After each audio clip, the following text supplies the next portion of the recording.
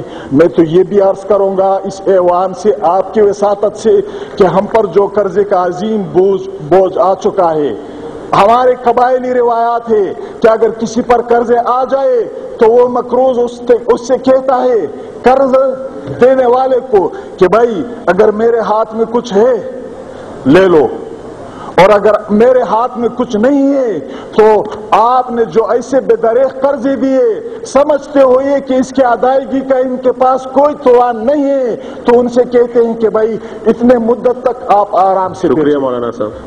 ایک بات کر رہا ہوں، اتنے مدت سے آرام سے بیٹھے. چاہیے کہ ہم ان قرض دینے والوں کو کہیں کہ جب 50 سال آپ قرض دے رہے تھے اور سمجھ رہے تھے کہ یہ قرض صحیح موقع پر نہیں لگ رہے، اب ہم سے قسطیں نہ مانگو، صبر کرو کہ ہم اپنے پاؤں پہ کھڑے ہو جائے پھر دیں گے. آخر میں جو میں عرض کر رہا ہوں وہ یہ کہ ہمارے محترم دوست ولی محمد صاحب نے جس بات کا ذکر کیا تھا کہ جناب صدر کے تقریر میں سب کچھ تھا لیکن فاٹا کے متعلق کوئی ذکر نہ تھا. یہ یقینی بات ہے کہ آج ملک بھر میں اگر پسماندہ ترین کوئی علاقہ ہے وہ فاٹا ہے. نہ وہاں تعلیم، نہ وہاں کوئی روزگار کے مواقع. ایک آدھ ایکڑ پہ اگر وہ اپنے مرضی کے منفعت بخش کاشت کر رہے ہیں اس کی اجازت نہیں. اگر وہ سیکنڈ ہینڈ کہ کوئی گاڑی خرید کر اپنی مدد آپ کے تخت دن بھر چلاتے رہے اور بچوں کے پیٹ پالتے رہے، ان کی بھی اجازت نہیں کہ بھائی اسمگلنگ ہے. آخر ان کے روزگار کے لیے، ان کے تعلیم کے لیے وہاں میں ایک آسان تجویز پیش کر رہا ہوں کہ قبائلی علاقے میں یہ اسمال ڈیم کے اتنے بہترین مواقع ہے. ایک ٹیوب ویل کا رقم اس پہ خرچ نہیں ہوگا، اس سے اتنے وہ پانی کا ذخیرہ بن جائے گا اور بجلی بھی وہاں سے خود بخود پیدا ہوگا کہ یہ قبائلی علاقے اور فاٹا اپنے پاؤں پہ کھڑے ہو جائیں گے. تو میں آخر میں یہی عرض کروں گا کہ جناب صدر محترم کا یہ فرمانا کہ ہمارے مسائل کا حل اسلامی نظام کے نفاذ ہے، یہ ایک اہم ترین تجویز ہے. خدا کرے کہ ہم اس پہ عملی اقدامات اٹھا سکے. وآخر دعوانا الحمدللہ. بہت بہت شکریہ. The House is adjourned to meet again.